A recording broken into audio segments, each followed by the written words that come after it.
அப்படி சேர்த்து வைக்கிறோம். அனைவருக்கும் அன்பான வணக்கம். என் கையில் இருப்பது பாரிஜாத மலர்.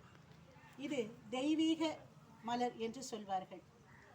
இதை பற்றிய ஒரு சிறு கதை கூட உண்டு. கிருஷ்ணனின் மனைவி சத்யபாமாவிற்கு பாரிஜாத மலர் என்றால் கொள்ளை ஆசை.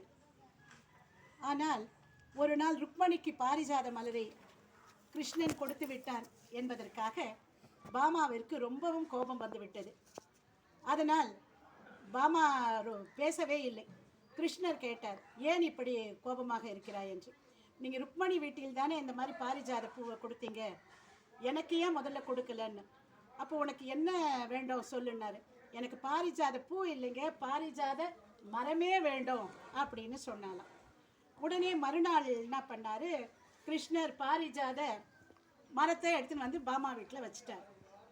அங்கே தான் இருக்குது விஷயம். என்னன்னா, பாரிஜாத மரம் தான் பாமா வீட்டில் இருந்தது, அதனோட பூவெல்லாம் ருக்மணி வீட்டில் தான் விழுந்தது. அதனால தான் சொல்லுவாங்க, நாம் எப்பவுமே ஆசைப்படலாம், பேராசைப்படவே கூடாது.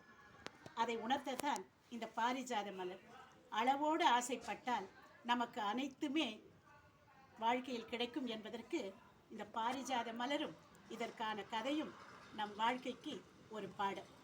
வாழ்க வளத்துடன்.